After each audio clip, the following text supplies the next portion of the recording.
Your next level of clarity is going to come from the room you choose to enter next. Hi, I'm Dr. Rhonda Simmons, and we often talk about clarity like it's a moment or a mindset shift or a burst of divine revelation. And while clarity may come that way, sustained clarity, the kind that shapes legacy, almost always emerges inside the right community. Let me explain. There was a season of my leadership where everything looked successful from the outside. The meetings were happening, the results were coming, the vision was moving.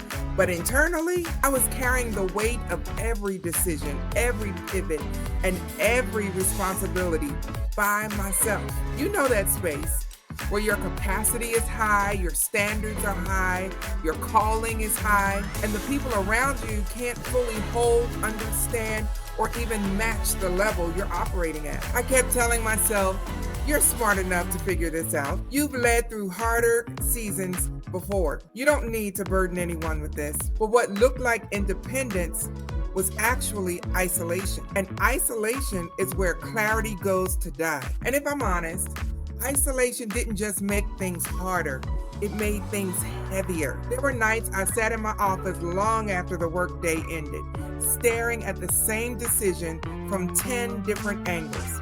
Not because I lacked brilliance, but because I lacked a room strong enough to hold the weight of my assignment. The turning point for me was this realization. I wasn't lacking answers.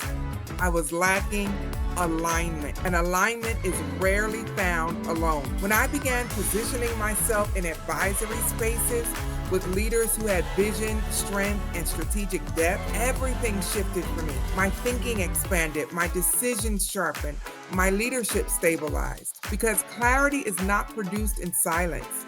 It's produced in strategic conversation, collaborative insight, and high caliber community.